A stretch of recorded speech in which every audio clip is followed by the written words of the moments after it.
कैसे हो सकता है कि अरबों डॉलर का कर्ज किसी कंपनी की किताबों से अचानक गायब हो जाए?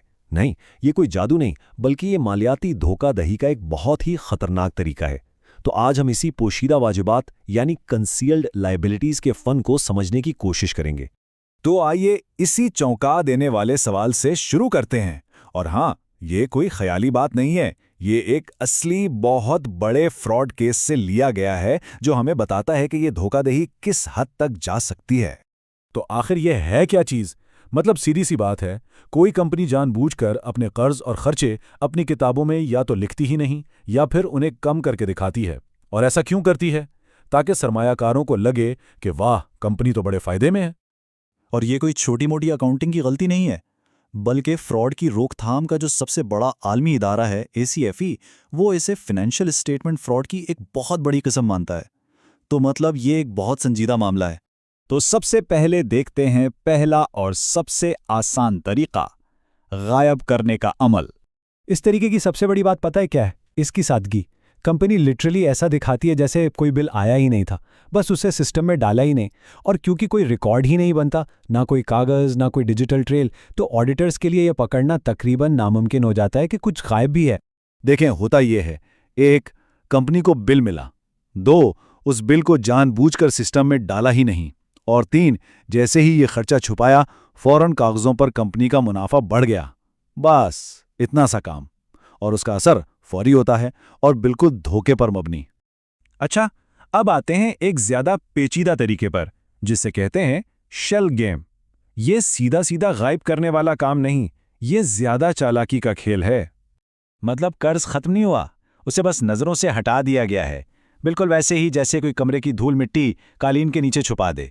धूल तो वही है, बस दिखाई नहीं दे रही। यहां भी कर्ज को मूल कंपनी की किताबों से निकालकर किसी छोटी जेली कंपनी के खातों में डाल दिया जाता है, जिस पर किसी की नजर नहीं जाती। और ये कोई छोटा मोटा खेल नहीं है। ये जो आप स्क्रीन पर देख रहे हैं, ये बराह रास्त SEC के एडेल्फिया के खिलाफ केस से लिया गया है। इससे अंदाजा होता है कि ये फ्रॉड कितना बड़ा हो सकता है। उन्होंने 2.3 अरब डॉलर का कर्ज सिर्फ कागजों पर इधर से उधर करके छुपा दिया था। चलें, इसे एक मिसाल से समझते हैं। फ्रॉड से पहले की सूरत हाल देखें। कंपनी के आसासे हैं 10 अरब डॉलर, लेकिन इस पर 8 अरब डॉलर का भारी कर्ज भी है, तो इसकी असल मालियत यानी इक्विटी सिर्फ 2 अरब डॉलर है। अरब देखें जादू। शेल गेम के बाद क्या हुआ? वो जो 2.3 अरब डॉलर का कर्ज था, उसे एक छोटी कंपनी में मुंतकिल कर दिया। अब पेरेंट कंपनी की बैलेंस शीट देखें, कर्ज कम होकर सिर्फ 5.7 अरब रह गया, और उसकी इक्विटी यानी उसकी असल मालियत दुगनी से भी ज्यादा होकर 4.3 अरब हो गई।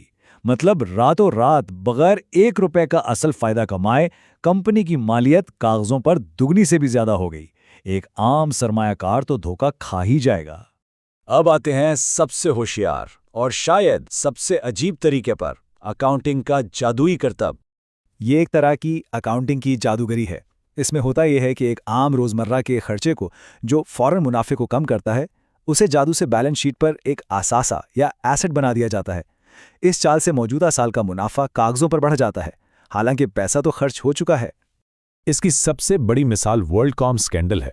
उन्होंने अपने लाइन के अखराजात को, जो कि एक आम खर्चा है जैसे टेलीफोन लाइनों का किराया, उसे एक तवील मुद्दती असासा यानी कैपिटल एसेट बना दिया। ये बिल्कुल ऐसा ही है जैसे कोई कहे कि मेरा बिजली का माहाना बिल खर्चा नहीं है, बल्कि ये मेरे घर की कीमत बढ़ाने वाली एक सरमायाकारी है। जाहिर है ये बिल्कुल बेतुकी बात है। और इस जादू का नतीजा, वर्ल्डकॉम ने अपनी आमदनी को 9 अरब डॉलर से भी ज्यादा बढ़ा चढ़ाकर दिखाया। ये सिर्फ नंबरों का हेरफेर नहीं था, ये एक पूरी की पूरी झूठी मालियाती दुनिया बनाना था। अच्छा, ये तो हो गए फ्रॉड के तरीके। अब सवाल ये है कि इस सच को पकड़ा कैसे जाए। देखें, ऐसे फ्रॉड को पकड़ने के लिए कुछ खतरे की निशानियां होती हैं, जिन्हें रेड फ्लैग्स कहते हैं। जैसे कि अगर कोई कंपनी हर साल बड़े मुनाफे का ऐलान कर रही है, लेकिन उसके पास कैश हमेशा कम रहता है, मतलब जितना पैसा आ रहा है उससे ज्यादा जा रहा है, तो ये एक बहुत बड़ी खतरे की घंटी है। इसी तरह अगर एक कंपनी अपनी ही दूसरी कंपनियों को बहुत ज्यादा पैसे भेज रही हो, तो ये भी एक निशानी हो सकती है। और ये एक बहुत बड़ा रेड फ्लैग है कि एक कंपनी अपनी मूल और जेली कंपनियों के लिए अलग अलग ऑडिट फर्में इस्तेमाल करे। ये अक्सर जानबूझकर किया जाता है ताकि ऑडिटर्स को पूरी तस्वीर ना मिल सके। सोचें, अगर एक फर्म पेरेंट कंपनी को देख रही है और दूसरी उस छोटी कंपनी को जहां कर्ज छुपाया गया है, तो किसी को भी पूरा सच पता नहीं चलेगा। कोई भी इन दोनों को जोड़कर नहीं देख पाएगा, जैसा कि पार्मालाट के मशहूर फ्रॉड में हुआ था। इसी तरह पैसे के आने जाने पर भी नजर रखना जरूरी है। अगर पेरेंट कंपनी और उसकी झेली कंपनी के दरमियान बहुत ज्यादा पैसा इधर उधर हो रहा है और इसकी कोई साफ कारोबारी वजह भी नजर नहीं आ रही, तो ये बहुत मशकूक है। अक्सर इसका मतलब यही होता है कि कर्ज को असल बैलेंस शीट से दूर रखने के लिए घुमाया जा रहा है। तो याद रखने वाली बात यह है कि ये कोई मासूम गलतियां नहीं हैं, ये जानबूझकर सोच समझकर किए गए फ्रॉड हैं। इनका मकसद छोटे सरमायाकारों से लेकर बड़े-बड़े तज्जियाकारों तक सबको धोखा देना होता है। और जब ये धोखे का महल गिरता है तो इसके नताइज बहुत हकीकी और तकलीफदेह होते हैं। हजारों लोगों की नौकरियां जाती हैं और उनकी जिंदगी भर की कमाई डूब जाती है। तो अगली बार जब किसी भी कंपनी के मालियाती नताइज इतने शानदार लगें कि यकीन ना आए, तो एक सवाल ज़रूर जहन में लाना चाहिए। अगर ये नंबर्स हकीकत से ज़्यादा अच्छे लग रहे हैं, तो इन कागज़ों के पीछे कौन से कर्ज हैं जो छुपाए जा रहे हैं?